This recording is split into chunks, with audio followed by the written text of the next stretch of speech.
자, 제가 괌에 대해서 이야기를 좀 하겠습니다. 괌에 사드 포대가 배치되어 있죠. 미국은 2008년에 사드를 처음에 텍사스주 포트블리스에 배치를 했고요. 그 다음에 오클라호마 공군기지에 2개 포대를, 텍사스에 아까 말한 데 2개, 4개입니다. 그 다음에 태평양의 괌, 앤더슨 공군기지에 1개 포대 등 5개의 이 사드 포대를 갖다가 배치를 했습니다.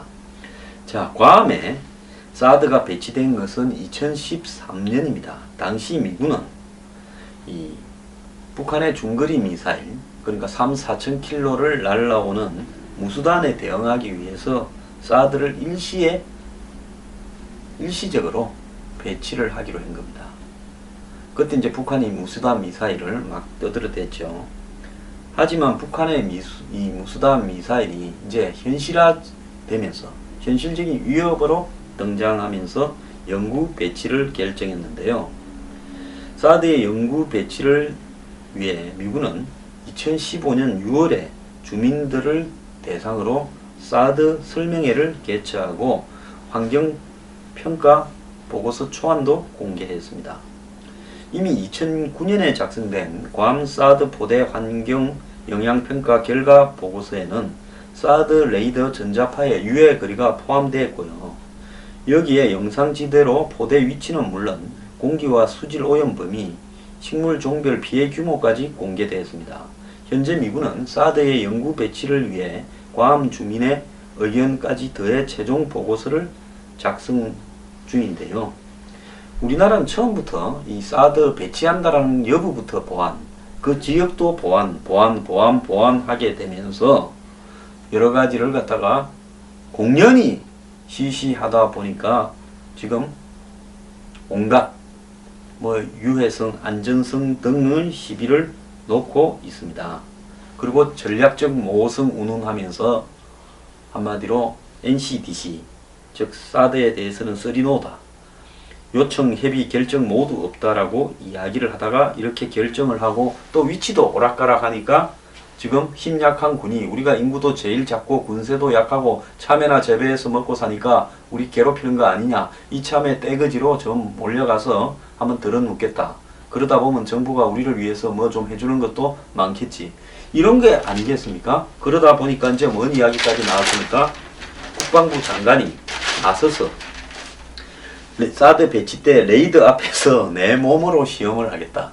우리가 수질 오염 문제가 되면 무슨 수돗물 마시는 정치인이나 시장 이런 사람들 봤는데요. 한민구 장관이 어제 사드 설명회장에서 항의차 온 성주 주민들을 만난 자리에서 사드가 배치되면 제일 먼저 레이더 앞에 서서 전자파가 위험이 있는지 제 몸으로 시험하겠다.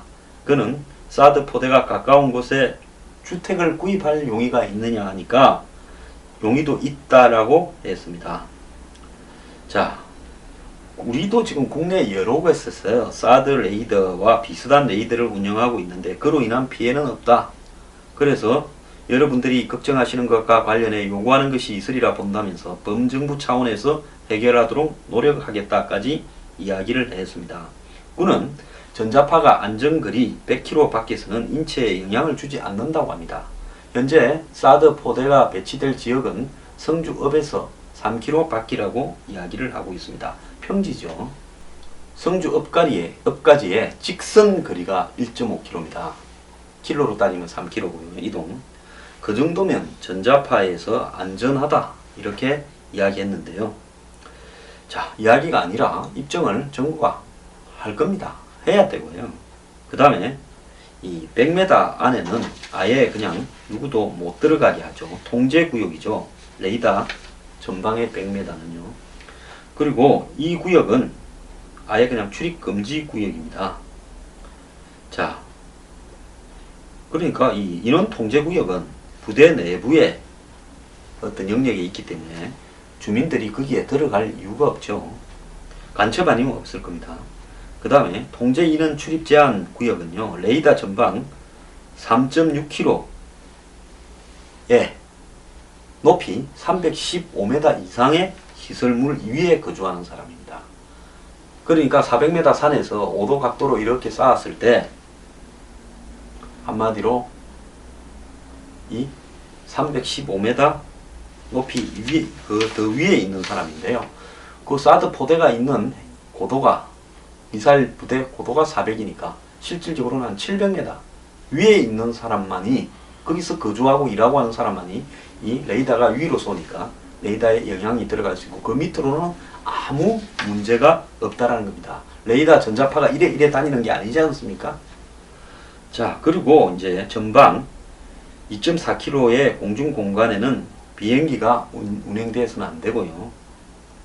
그 다음에 5.5km 안에서는 폭발물을 탐지한 군사 비행기가 다녀서는 안 됩니다. 왜 그런가 하면 이 무기, 폭발물, 폭탄을 싣고 가다가는 폭탄이 한마디로 전자파에 영향을 받아서 이상작용을 할 수 있을 거다라는 부분입니다. 그 부분 외에는 다 100% 안전한 것입니다. 그래서 군은 이 취재진에게 중부 지역에서 운영 중인 페이트리엇 레이더와 또 조기 경보 레이더인 그린파인은 사드의 X밴드 레이더와 거의 유사한 전자파랍니다. 그래서 그거 결과를 이렇게 공개할 거고요.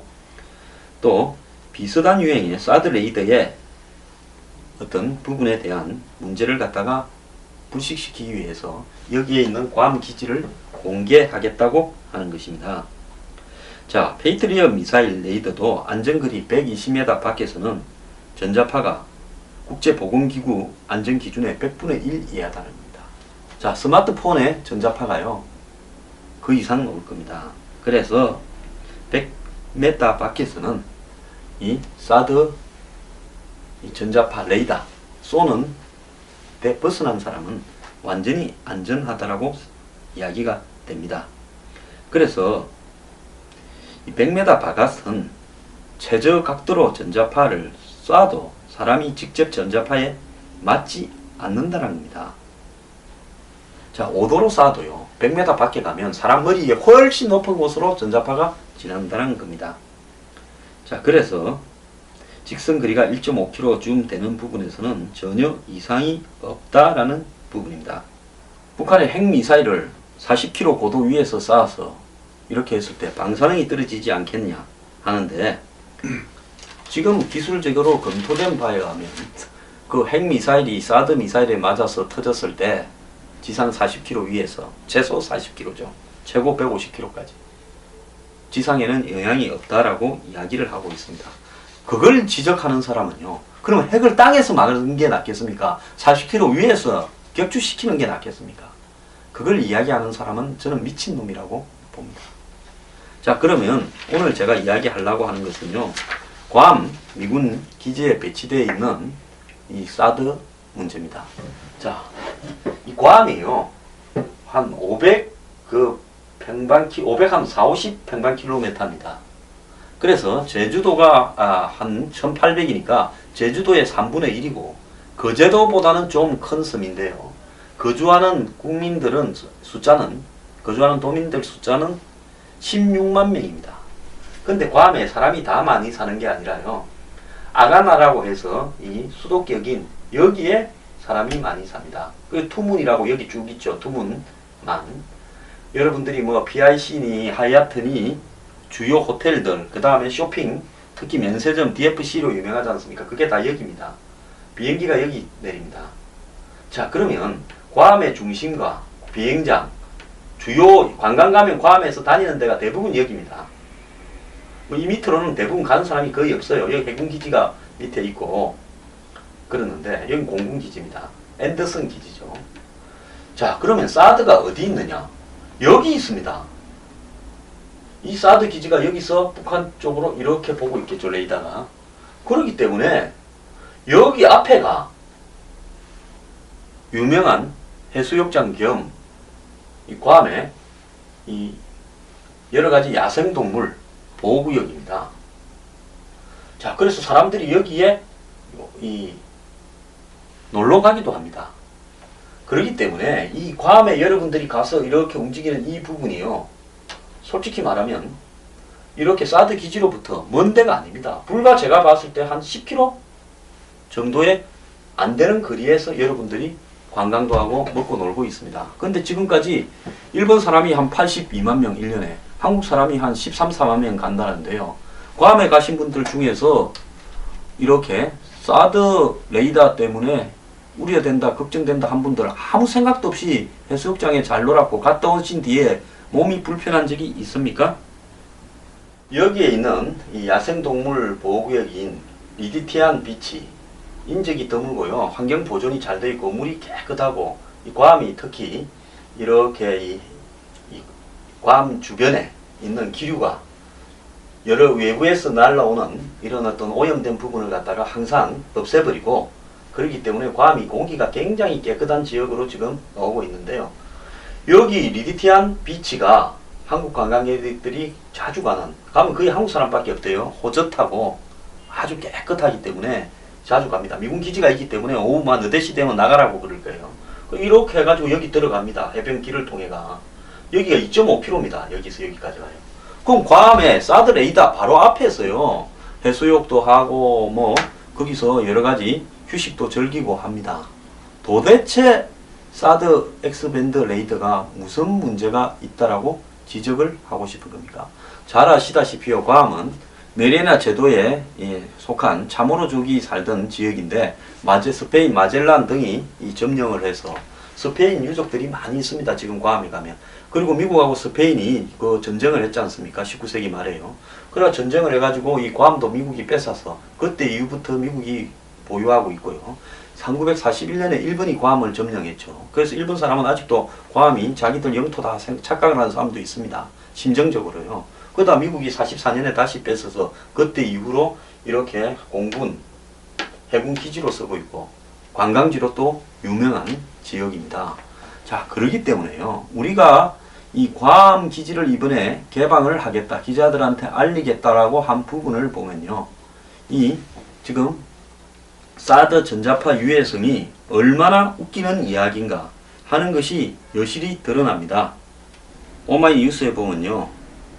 일본의 교토부의 교가미사키 이 사드 레이더가 배치된 지역에 갔다 온 사람들을 갖다가 반응을 소개를 합니다. 가서 또 주민들 만나가 X밴드 레이더 때문에 얼마나 피해가 크냐 하니까 주민들 중에 좀 시끄럽다, 속이 울렁거린다 이러니까 이 이야기가 지금 이 사드 배치에 반대하는 TV 평론가들한테 전부 교과서처럼 됐습니다. 오마이뉴스 내용이에요.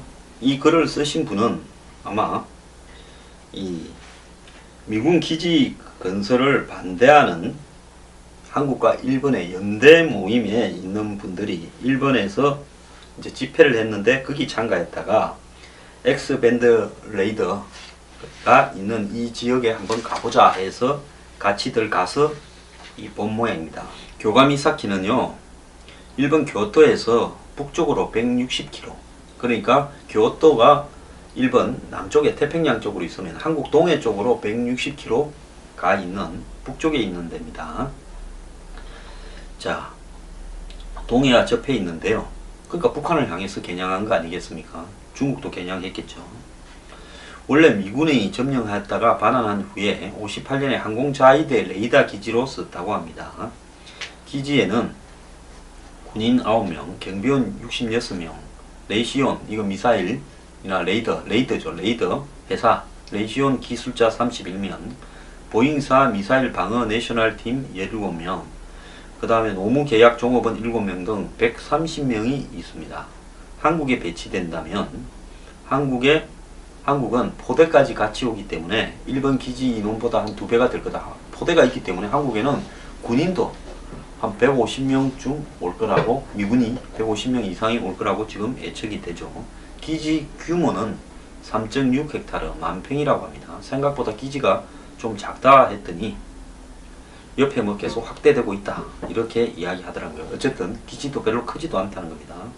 X밴드 레이더는 해안가 절벽에 설치되어서 동해 쪽으로 이렇게 보고 있는데 그 앞에는 이 비행 제한 구역이 이렇게 설치되어 있다고 합니다. 여기서 얼마나 이제 뻥을 치는가 하면 반경 5.5km 이내에 민간인 거주자가 있을 경우 주민을 모두 이주시켜야 되므로 문제는 훨씬 심각하다 이러는데요. 아까 제가 5.5km 밖에는 뭐라 그랬죠? 거기는 뭐가 때문에라고 했습니까? 공중어로 예를 들어서 폭탄을 실은 군사 비행기가 다니면 안 되는 지역으로 설정했을 뿐이지 아무 상관이 없는 겁니다. 이걸 적용하면 성주 읍내는 전부 이주해야 되게 이렇게 무책임하게 지도 모르는 소리를 쓰는 것이 이런 보도의 대표적 행태입니다.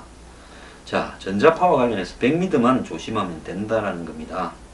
그런데 여기서는 5.5km라 그러는데 한국은 100m라 해서 차이가 크다 하고 이렇게 기사를 썼습니다. 어설픈 의사가 사람 죽인다고요? 전문가도 아니면서 이런 이야기를 하고 있습니다. 자, 여기는 바다를 향하고 있지만 한국의 사드 레이더의 방향은 민간 거주 지역을 향하고 있다. 위로 쏜다고 하는데 무슨 사드를 400m 위에서 밑으로 주민들 사는 성주 읍내로 쏩니까? 일본 주민 중에는 전자파 때문에 속이 울렁거리고 기분이 나빠진다는 사람도 있다. 이거야말로 지극히 주관적인 거죠. 그런 사람이 몇 명이 보도되었고 이름이 누군지 이런 통계조차도 되지 않고 이렇게 이야기합니다. 주민 2명은 소음 때문에 수면제 없이는 잠을 못 잔다고 한다. 발전기 소음은 미군도 예상하지 못했다고 할 정도로 심각하다. 여기 뭐 전력을 제대로 안 갖다 주니까 발전기를 갖다 놓겠죠. 레이더를 가동하려면 발전기 6대, 발전기 1대에 엔진 2대씩 총 12개의 엔진이 돌아가야 한다. 방음격과 방음덮개를 설치했지만 열 때문에 다 덮을 수 없다. 미군과 방위청은 간사이 전력에서 전기를 대주면 소음 문제를 해결할 수 있다고 하지만 고압선 공사에만 2년이 걸린다. 전기를 대준다 해도 레이더가 이동식이어서 발전기가 또 필요할 것이기 때문에 소음 문제를 근본적으로 해결하기는 어렵다. 자, 여기는 전기가 안 들어가는 데라 가지고 이 레이더가 쓰는 전기가 좀 많으니까 고압선을 정리를 못한 상태에서 현지 발전으로 레이더를 돌리고 있으니까 소리가 나지요. 한국에는 성주뿐만 아니라 전국 어디에도 전기가 안 들어가는 지역이 없지 않습니까? 그렇기 때문에 소음이 날 가능성은 하나도 없죠. 전자파 소음 피해 말고 주민 피해가 나날이 늘어나고 있다 해서 뭔 소린가 했더만은 레이더 기지가 본격 운영되기 시작한 2014년 12월부터 2016년 5월까지 1년 6개월 동안 주거 침입, 주민 폭행, 교통사고 등 미군 관련 사건이 26건이나 발생했다. 이게 어디 사드 레이더 때문에 발생한 일이고 여기 갖다 붙일 문제입니까? 이 교토부에서는 주민의 안전과 안심에 대해 이 여러가지 보정을 했지만은 그 지켜지지 않는다. 기지의 경비는 블랙워터에서 맡고 있다. 이 경비 블랙워터라는 것은 이 민간 프라이빗 밀리터리 PM 산업 회사죠. 민간 경비 회사에서 맡고 있는 거예요. 자, 이들은 마을에서 떨어진 아파트에서 출퇴근하고 있지만 나머지 미군속들은 민간인과 섞여 살고 있는데 교탕고시에는 옆에 인근시가 교탕고시입니다.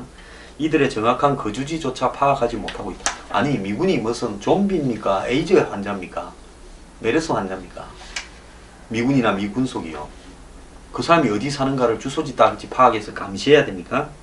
오키나와 여성살인 사건도 오키나와에서 미 해병으로 근무하다가 제대한 군속이 저지른 사건이다. 말 같지도 않은 소리를 갖다가 여기 이제 디스커스 하고 있습니다.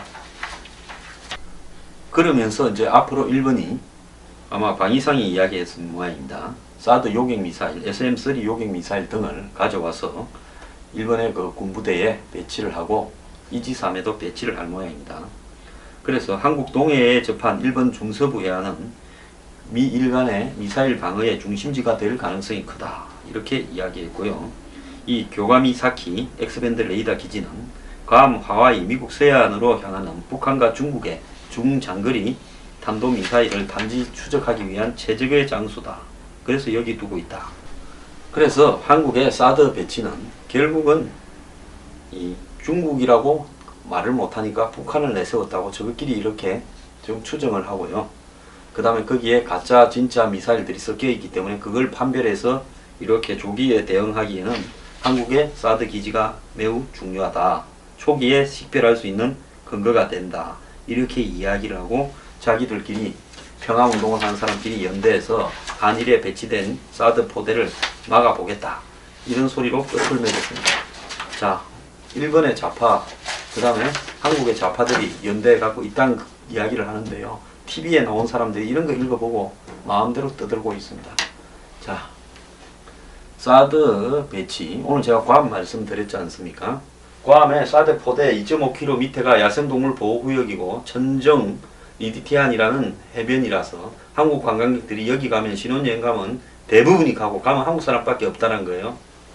자, 근데 뭔 사드 운운합니까? 사드 유해성 운운합니까? 좀 알고 떠들기 바랍니다. 아마 괌 기지가 공개되면서 오늘 제가 한 말도요 공개될 거라고 보고 있습니다. 진실성이요.